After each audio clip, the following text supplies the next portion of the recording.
Brought to you by...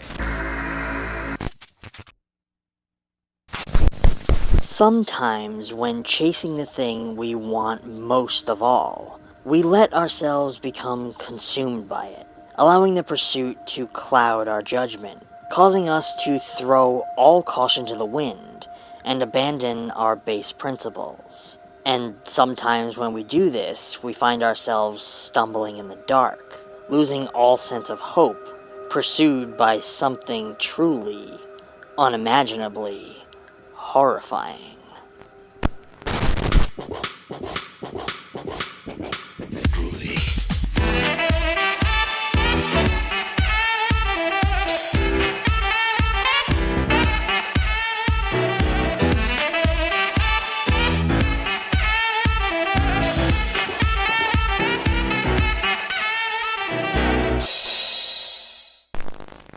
Hello friends, and welcome back to ETF. The Tunnel is a gripping 2011 Australian found footage horror film that explores the depth of fear and suspense within the confines of an abandoned subway tunnel system.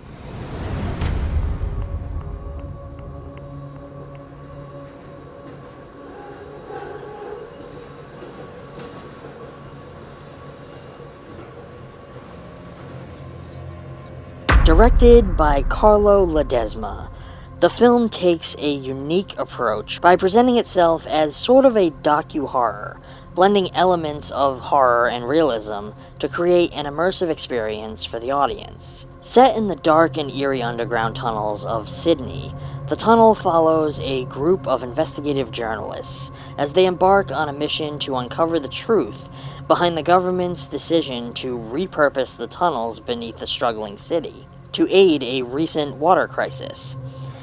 However, what they are not considering is the fact that hundreds of the city's homeless population have taken refuge in these tunnels as a means of shelter. The film's found footage style adds an air of authenticity to the events, making viewers feel as if they are part of the investigation themselves. The documentary style, with interviews interspersed, lends an extra layer of credibility to the narrative.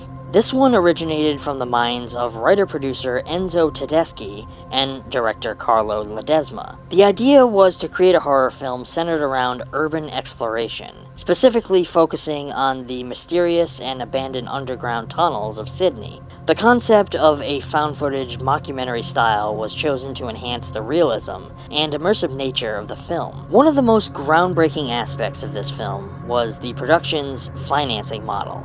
The filmmakers decided to sort of crowdfund the budget through a campaign called 135K Project. They offered supporters the opportunity to buy individual frames of the film for a nominal amount, effectively allowing them to become part of the film's production process. This unique funding approach at the time garnered attention and engaged the audience in a way that hadn't really been done before. To maintain authenticity, the production team secured permits to film in real abandoned tunnels beneath Sydney. This added a layer of realism to the film, as the crew navigated the actual underground spaces, capturing the eerie atmosphere and claustrophobic setting. The team's commitment to using real locations contributed to the film's genuine and immersive feel. Another standout feature here is its meticulous attention to detail in creating a sense of claustrophobia and discomfort. The tight spaces, flickering lights, and echoing sounds all contribute to an atmosphere of impending dread, keeping viewers on the edge of their seats. The use of minimal lighting and strategic camera angles adds further to the suspense, often leaving much to our imaginations. It utilizes a gritty, raw visual aesthetic to enhance its found footage style. The film's camera work is deliberately shaky and often handheld, mirroring the perspective of the characters as they navigate the dark and confined spaces. This technique creates a sense of immediacy and realism, making the audience feel like they are right alongside the characters. The use of low light and minimal illumination adds to the film's eerie, intense atmosphere. The characters rely on flashlights, video cameras, and other light sources to navigate the dark, casting long shadows and creating a stark contrast between light and shadow. This visual approach amplifies the feeling of isolation and the vulnerability, heightening the psychological impact of the film. The tunnel environment itself becomes a character, with its decaying infrastructure, graffiti-covered walls, and eerie silence contributing to the visual storytelling.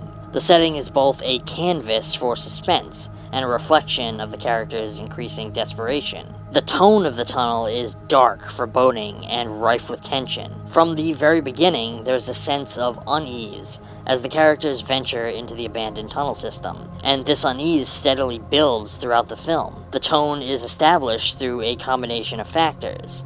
The film's sound design is instrumental in creating an unsettling atmosphere. The echoing footsteps, distant and indistinct sounds, and occasional bursts of unsettling noise contribute to a constant sense of anticipation and dread. The absence of sound in certain moments is just as impactful as the presence of it, emphasizing the character's isolation and the unknown threats that may be lurking. The cinematography focuses on capturing the characters' reactions and expressions, highlighting their fear, confusion, and desperation.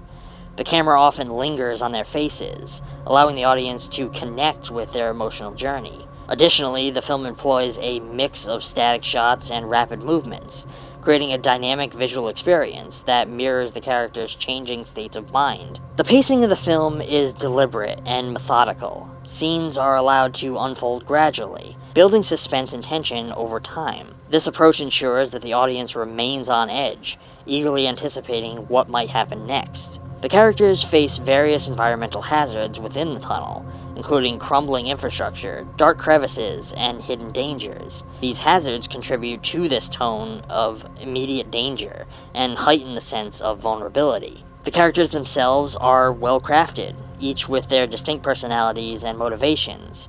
The film's cast delivers convincing performances, with their growing sense of desperation and vulnerability shining through as the terror unfolds. The pacing of the film is well managed, gradually building tension and allowing the audience to become emotionally invested in the character's plight. In terms of its horror elements, the tunnel effectively relies on psychological horror rather than gratuitous gore. The fear of the unknown and the unseen is skillfully exploited, creating an unsettling atmosphere that will stick with its audience. The film also incorporates elements of urban legends and historical events, adding an intriguing layer of mystery to the narrative. The dark and claustrophobic environment of the underground tunnels creates a sense of uncertainty and anticipation that never lets up. As the characters explore deeper into the tunnels, the audience shares their increasing anxiety, driven by the fear of what might be lurking in the dark just beyond their view. The film's clever use of minimal lighting and obscure visuals intensifies this fear, by allowing the audience's imagination to run wild. The found footage style contributes to a heightened sense of realism and immersion. By presenting the story as a documentary, the film blurs the line between fiction and reality. The psychological trickery draws viewers into the narrative, making them feel like active participants in the events rather than passive observers. The film's use of interviews and character perspectives adds to this immersion, fostering a deeper connection to the character's emotions and experiences. It's no doubt that this one invests in character development, making the audience empathize with the protagonists. As the character's situation becomes increasingly dire, the audience's empathy intensifies, creating a psychological bond between viewer and the on-screen characters. The film shed light on the urban exploration subculture, highlighting the fascination with abandoned and hidden spaces. This theme has resonated with audiences interested in real-world adventures and the thrill of discovering the unknown. It also demonstrates the impact of a realistic approach in found footage horror. Its dedication to shooting in real locations and crafting this docu-style added credibility and an immersive quality to the film, influencing subsequent found footage projects since. This is a film that draws inspiration from real-life events, or at the very least, utilizes ideas that feel very close to home. By relying on these and other psychological horror concepts, The tunnel showcased that fear can be effectively generated through suspense, atmosphere, and viewer imagination. This departure from conventional jump scares and gore contributed to the film's reputation as a thought-provoking horror experience. I personally feel that this one has contributed to the ongoing evolution of the found footage genre, showcasing its potential to tell compelling stories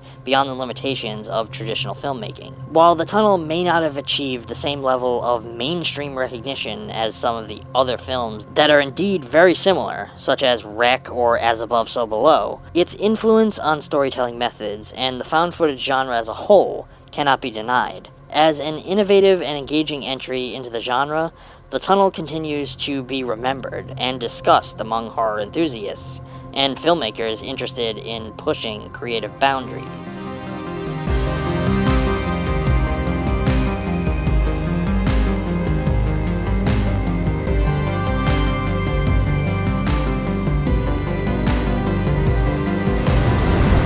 Well, friends, that's going to be all for now. If you're interested in this film, I urge you to check it out for yourself and formulate your own thoughts and opinions about it. I hope you come share those thoughts in the comments. Let me know if there are any movies that you would like to see discussed on this channel. I always love to hear from you guys, and I do my best to try and respond to everyone. As always, I have put a link down in the description to a physical copy of the film, if one exists, so that you can add it to your collection. Using that link helps out the channel, and that is always appreciated. Furthermore, if you liked the video, I urge you to give it a thumbs up, subscribe if you aren't already. I know many of you watching aren't yet subscribed, so help support the channel. Subscribe. If you'd like to go the extra mile and support the channel even more, we do have a Patreon. And if you sign up for our Rated R tier level, you can get yourself access to the ETF Digital Archive. We get a lot of compliments about the VHS collection that you guys see in the background of almost all of our videos. Well, we have been hard at work slowly digitizing that collection and creating a place where we can share it with all of you. Thanks to the help of the Plex platform, one of this channel's sponsors, we can now do just that. This is our way of doing our part to help preserve that gritty, nostalgic VHS look and feeling before it's gone forever. So as a special thank you for becoming a Rated R tier member, you will be added to our ETF Archive Plex server, so that you can stream our VHS collection from anywhere at any time. It's basically like having a streaming service for VHS, which I think is pretty cool. We also have a Mercari store, where you can go and get yourself a little piece of the ETF archive. While collecting VHS, Blu-rays, and DVDs over many years, we wind up with lots of duplicates, and we unfortunately can't store them all. So on our Mercari shop, we have those for sale. Purchasing those not only expands your collection, but makes room for us to expand ours. All the links for everything are down in the description. Until next time, stay safe, and as always, thanks for watching.